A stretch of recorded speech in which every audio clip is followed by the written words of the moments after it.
Hello viewers, welcome back to Abhi's Delight. இன்னைக்கு Abhi's Delightல mutton தம் பிரியாணி தான் பார்க்க போகிறோம். இந்த தம் பிரியாணி நீங்களும் ஈஸியாக செய்யலாம். நல்ல ஜூஸியாக இருக்கும், நல்ல டெண்டர் மீட்டோட ரொம்பவே சூப்பராக இருக்கும். அதுவும் அடி பிடிக்காமல் எப்படி செய்கிறதுன்னு பார்க்கலாம். பட் இதெல்லாம் பார்க்குறதுக்கு முன்னாடி நீங்கள் நம்ம சேனல் இன்னும் சப்ஸ்கிரைப் பண்ணலைன்னா சப்ஸ்கிரைப் பண்ணிக்கோங்க.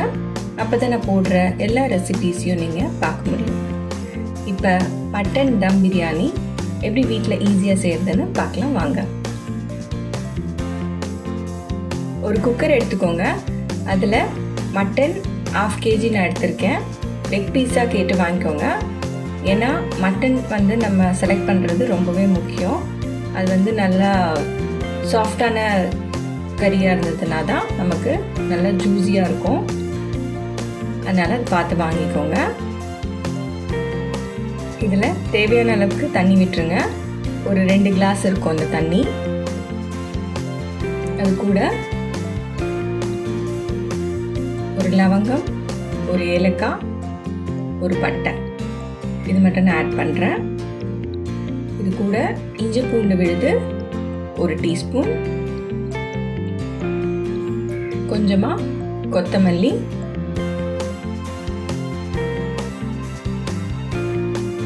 கொஞ்சமாக புதினா இலை, இதை கட் பண்ணி நான் அதில் சேர்த்துக்கிறேன். இது கூட ஒரு பச்சை மிளகாய், தேவையான அளவுக்கு உப்பு சேர்த்துக்கோங்க.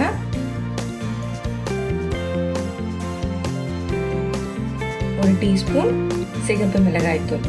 அவ்வளோதான். இது எல்லாத்தையும் நல்லா கலந்து விட்டுட்டு குக்கர் மூடி ஒரு விசில் வந்ததும் ஸ்லோ பண்ணி ஒரு 4 விசிலுக்கு இதை லோ ஃப்ளேமில் வேக வச்சு எடுத்துக்கோங்க. இப்போ பிரியாணி மசாலா செய்ய ஆரம்பிச்சிடலாம். ஒரு dabara வச்சுக்கோங்க. அதில் 50 கிராம் எண்ணெய் விட்டுக்கோங்க. 2 டேபிள் ஸ்பூன் நெய் விடுங்க.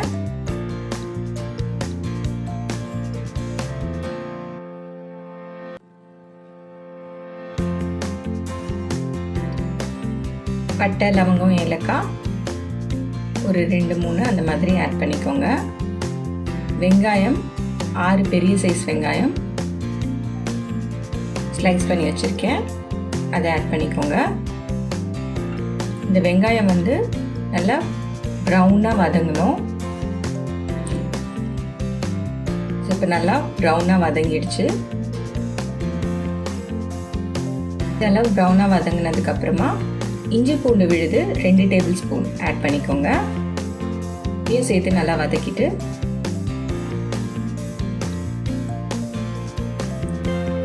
இது கூட புதினா இலை, கொத்தமல்லி இலை கட் பண்ணி வச்சுருக்கோம் இல்லைங்களா, அது ஒரு 1/4 கப் ஆட் பண்ணிக்கோங்க. பச்சை மிளகாய் 3, கீரிலாம் போட வேண்டாம், அப்படியே முழுசாக போடுங்க, அப்போ தான் அந்த ஃப்ளேவர் இறங்கினா போதும். தயிர் ஒரு 1/4 கப்,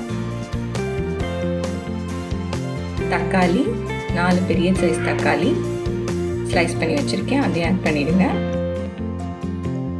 இதெல்லாம் 1 by 1 அடுத்தடுத்து ஆட் பண்ணிகிட்டே இருக்கலாம். ஒன்று போட்டு வதக்கணும்னு இல்லை, மொத்தமாக சேர்த்துட்டு அப்புறமா நல்லா வதக்குங்க.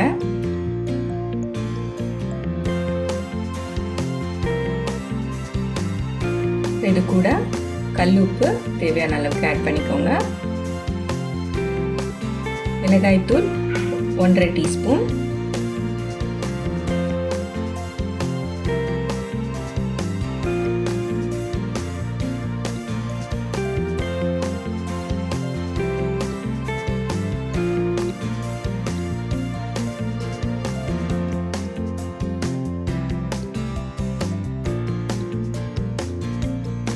இப்போ பாஸ்மதி அரிசி 1/2 கிலோ நான் எடுத்திருக்கேன். இந்த கிளாஸில் 3 கப் நான் எடுத்திருக்கேன்.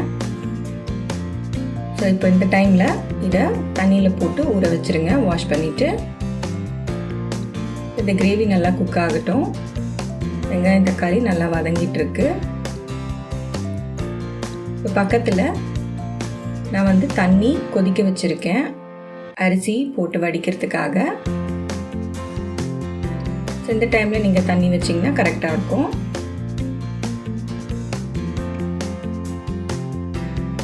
இந்த கிரேவி நல்லா வெங்காயம் தக்காளி எல்லாம் ஒன்று சேர்ந்து வெந்துடுச்சு.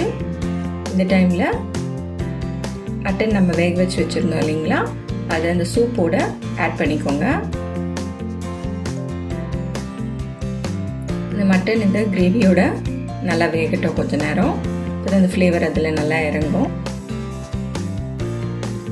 எலுமிச்சைப்பழம், ஒரு சின்ன எலுமிச்சைப்பழம் ஜூஸ் நான் எடுத்திருக்கேன், அதை அதில் ஊற்றிடுங்க. இப்போ தண்ணி நல்லா கொதிச்சிடுச்சு. இந்த தண்ணியில் கொஞ்சமாக புதினாவும் கொத்தமல்லி இலையும் ஆட் பண்ணியிருக்கேன். ஒரு பட்டை ஒரு லவங்கம் ஏலக்காய் ஆட் பண்ணியிருக்கேன். உப்பு தேவையான அளவு உப்பு மட்டும் பார்த்து போடுங்க, ஏன்னா 3த்துலேயும் நம்ம உப்பு ஆட் பண்ணியிருக்கோம். இப்போ நம்ம ஊற வச்சுருந்த அரிசியை இதில் போட்டுடுங்க. ஒரு ஸ்பூன் நெய் விட்டுடுங்க. இப்போ இது நல்லா கொதிக்கணும். இந்த அரிசி வேகணும்னு இல்லை, கொதிச்சா போதும்.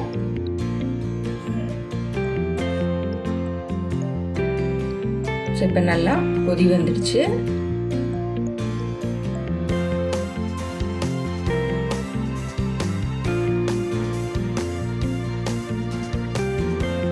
இப்போ இதை ஃபில்டர் பண்ணி இந்த தண்ணியெல்லாம் ட்ரெயின் பண்ணிவிட்டு உடனே இந்த கிரேவியில் ஆட் பண்ணிவிடுங்க. சூடு ஆறுறதுக்கு முன்னாடி ஆட் பண்ணிடணும். முன்னாடியே நீங்கள் வடித்து வச்சுட்டு அப்புறம் எடுத்து ஆட் பண்ணிங்கன்னா கரெக்டாக இருக்காது. ஸோ வடித்த உடனே இதில் சேர்த்துருங்க. தண்ணி லெவல் செக் பண்ணிக்கோங்க.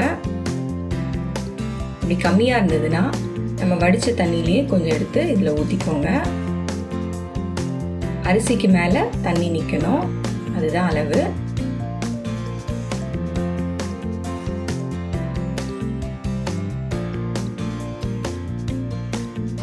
ஸோ இது கரெக்டாக இருக்கும்.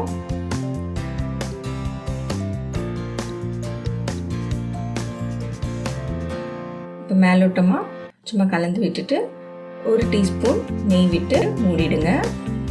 ஹை ஃப்ளேமில் ஒரு 4 நிமிஷம் இது வேகட்டும்.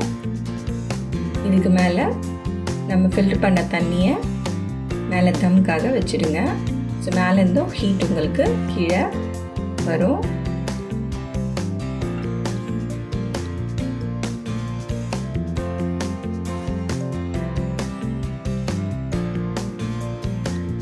இப்போ 4 நிமிஷம் ஆயிடுச்சு. ஸ்லோ பண்ணிவிட்டு ஓப்பன் பண்ணி பாருங்கள்.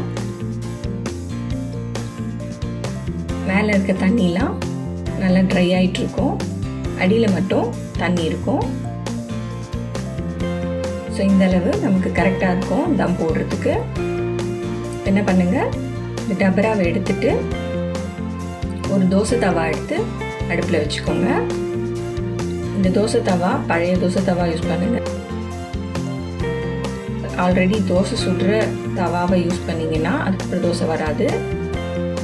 ஸோ இதுக்கு மேலே இந்த டபரா வச்சுட்டு க்ளோஸ் பண்ணிவிட்டு லோ ஃப்ளேமில் இன்னொரு 4 நிமிஷம் விடுங்க. மேலே அந்த சுட தண்ணி வச்சுருங்க.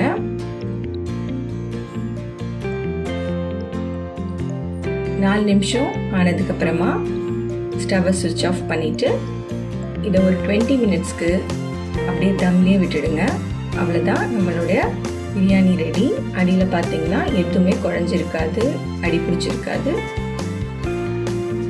நல்ல ஜூஸியான மட்டன் பிரியாணி, நல்ல டெண்டர் மீட்டோட நமக்கு ரெடியாக இருக்குது. இதே போல் நீங்களும் செஞ்சு பாருங்கள். உங்களுக்கு இந்த மட்டன் பிரியாணி எப்படி வந்ததுன்னு சொல்லிட்டு எனக்கு கமெண்ட் செக்ஷனில் சொல்லுங்கள். இந்த வீடியோ உங்களுக்கு பிடிச்சிருந்ததுன்னா என்னோடய சேனலை லைக் பண்ணுங்கள், ஷேர் பண்ணுங்கள், கமெண்ட் பண்ணுங்கள். தேங்க்யூ.